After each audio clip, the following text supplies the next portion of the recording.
Welcome back to Cinematic. I'm Ryan, and I know I've taken a few weeks off of this particular series. It wasn't for nothing. If you've been around the channel, you'll have seen me busy in other areas. We launched a new weekly live stream called Tetris Tuesdays at 10. You can see me there. There were also a few videos leading up to that. There were also a few unboxing videos that I did that will lead up to Older School, whenever that begins to take place this summer. So busy, but I love doing this particular series. Cinematic was always meant to be a bit of a lighter lift. You know, I watch a movie, I talk about it, that's it for the most part, but the other things get a bit heavy and they get in the way from time to time. Not in the way, I love it all and wouldn't be doing it if I didn't, but let's do some cinematic. And I know I mentioned more than a few possibilities with this next episode, mostly among the Lucky Stars trilogy, which I did finally find out why Winners and Sinners never quite matched up with the others. The Chinese title is 5 Lucky Stars, so it does fit. And also there are movies that came after that weren't necessarily part of that trilogy, but it's well documented, I guess. So if you're into any super goofball comedies by Sammo, Jackie, and Yuen and the rest of the Lucky Stars group there, go check those out. This week, we're going to do Mismatched Couples. So we're going to keep with the Donnie Yen, I think is what happened. In fact, this is Yen Wu-ping's very next movie after the last one we did, Drunken Tai Chi. So this comes just 1 year later in 1985, and I will say extremely in 1985, but that's also part of the reason I chose it. So this comes directly from that documentary, Iron Fists and Kung Fu Kicks. And there's like a good 10-minute lead up before they even mention this particular movie. They do call it out by name though, but it's because we're 10 years into the Kung Fu boom, right? If you count the Five Fingers of Death kind of doing its thing in 72, 73 when it hit the States.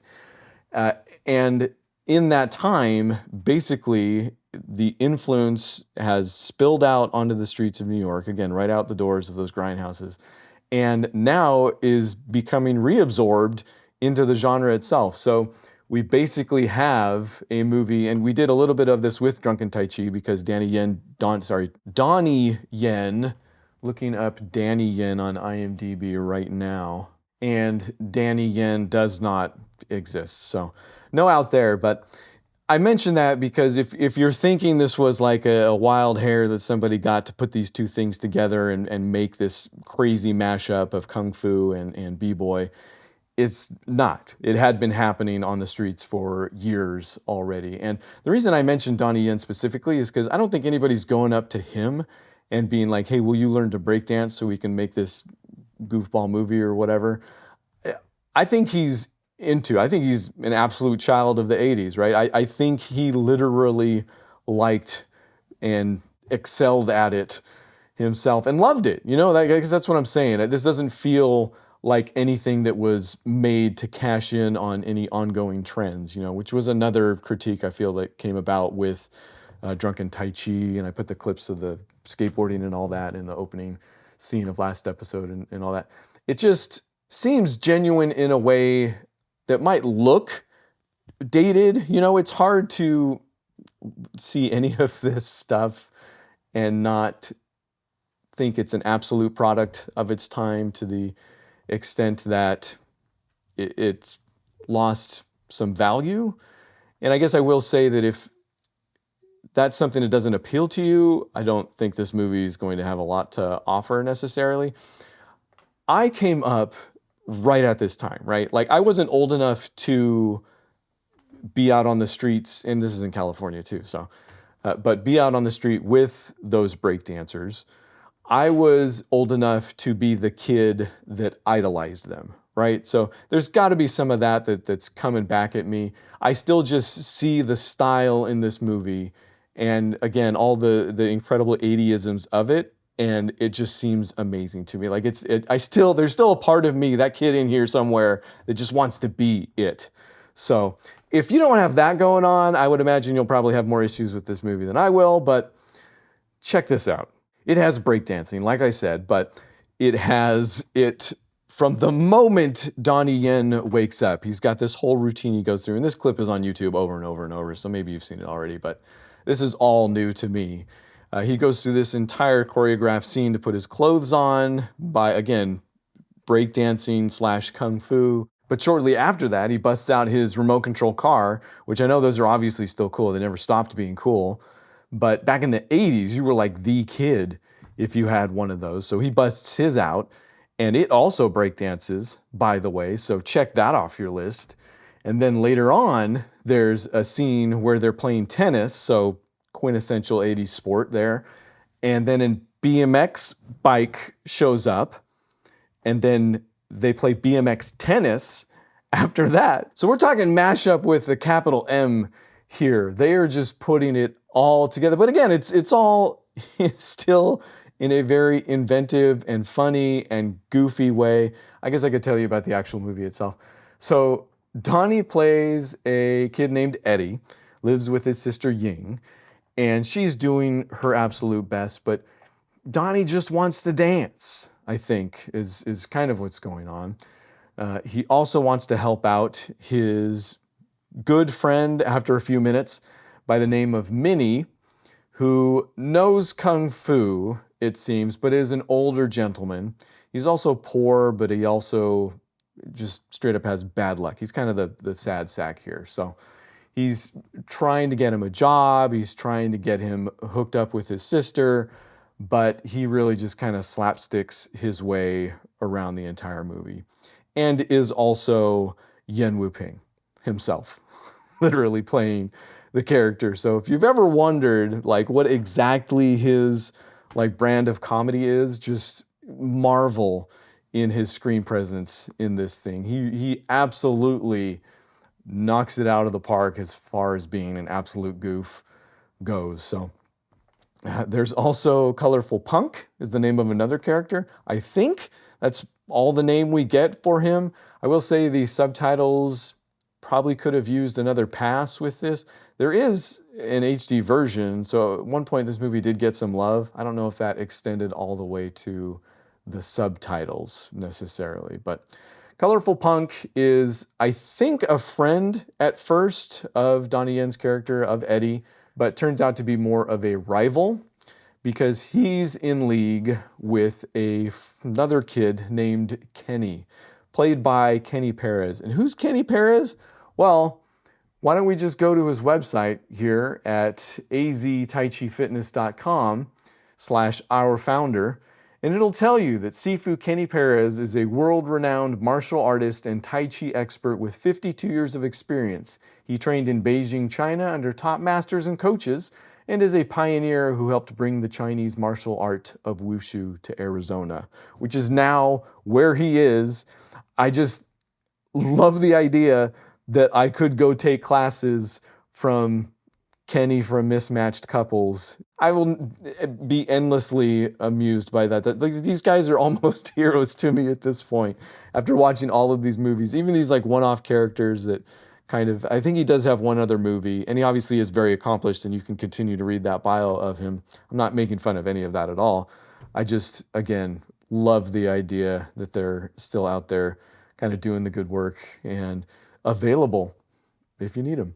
But anyway, Kenny is the real kind of rival of Donnie Yen's character in this movie, even though like I'm hesitating a little bit because there's no stakes really. It is kind of just a high school rivalry of sorts. There is another character we'll talk about in a second, but even then it's not life or death. And I want to say this movie has a light tone, but you know, a lot of Yuen Woo-ping's stuff that we've been talking about as of late does, even if often they will mix in, you know, like, my mother was killed by this guy I want to take revenge on. Boing. You know, like this just has like all boings is what it is. So no life or death necessarily going on here. And that includes when Dick Wei is introduced as, again, maybe the actual threat rather than just breakdancing rival. They're at a gym and Dick Wei is like hitting his arm, like toughening himself up, and asks Donnie Yen to bite him, so he does. And since it actually does hurt, he kind of swears revenge on him to some extent. So this, perhaps the IMDb description of this movie will come in handy. A young breakdancer experiences a series of complications involving a poor opera performer he befriends, which is Yuen Woo-ping's character, his older sister, and jealous cousin, which is kind of his, love interest, I guess. His cousin is his love interest. I'm just now, hey, mismatched couples, am I right? A female student, two rivals, and a lunatic. So just kind of to top it off, and a lunatic, that's Dick Wei. That's what I'm trying to tell you here. He is kind of a nut job in this thing. But I'm kind of surprised I've gotten this far in this series without mentioning him already. He was a Taiwanese martial artist that was discovered by Ching Che, who brought him to Shaw Brothers, which is why we've already seen him in Five Deadly Venoms, Kid with a Golden Arm, stuff like that.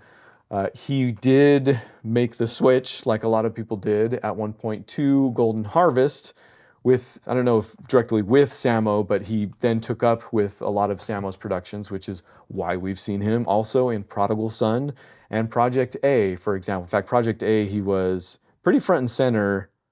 He's pretty front and center in this one too. You just don't see him as much as you saw him in Project A. In Project A, he was the pirate, the main pirate bad guy.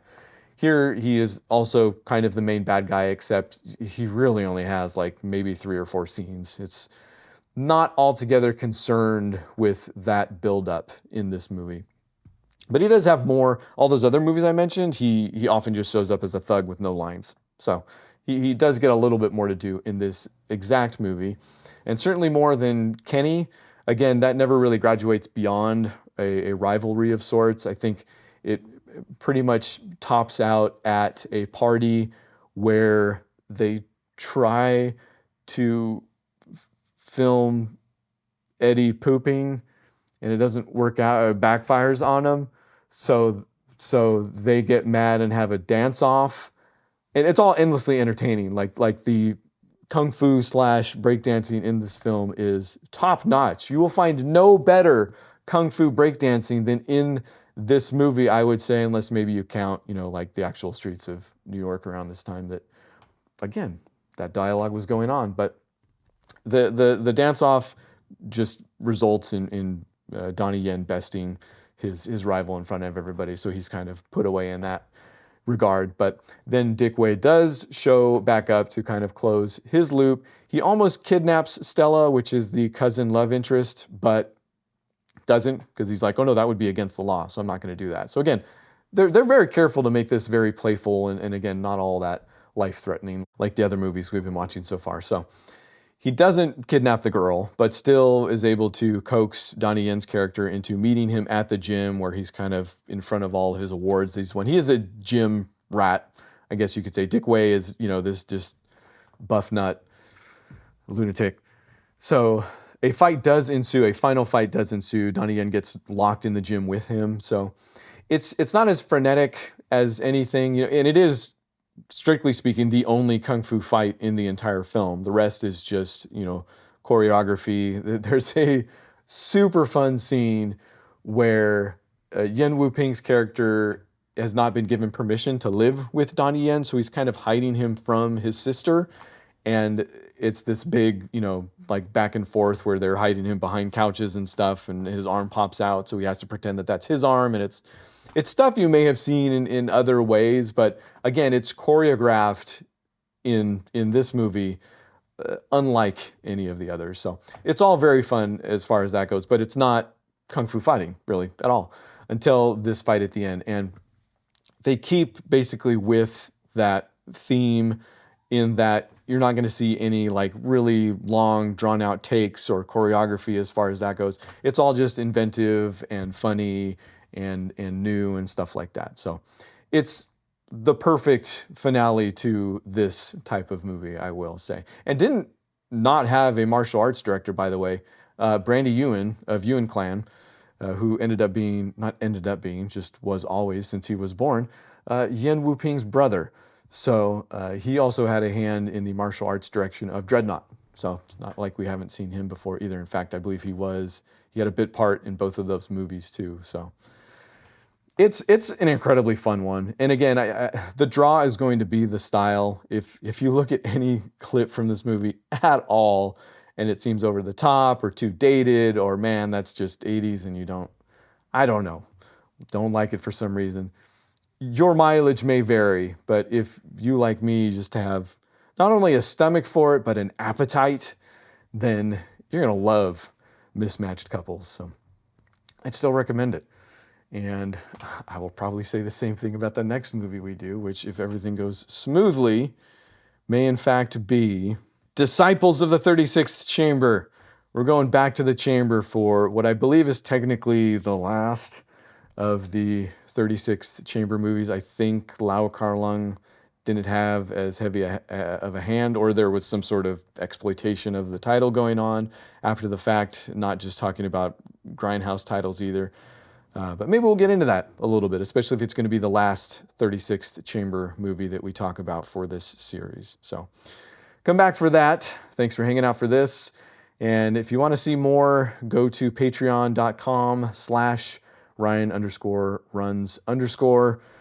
I'm doing my best, but I'm not bringing in necessarily the money I need to make this my full-time ongoing concern. So I am having to take some freelance jobs that are taking up a little bit more of my time. I've got the machine running here better than ever. So in taking probably 3 jobs since the last we spoke, I was still releasing content on the channel. So I've got a better handle on it, but still, I'd rather do more over here. So if you agree, go check out Patreon or PayPal. I made a donation link for PayPal if you're not into the subscription thing. If figuring out how to sign up for that website and then put in your credit card, which I wouldn't blame you for having reservations about that, seems too daunting, maybe you have a PayPal. Maybe you can just drop. I don't have any sorts of recommendations. There's no tiers to the PayPal button. It's just whatever you think this is worth to you. So thank you. As always, we'll see you guys for the next one.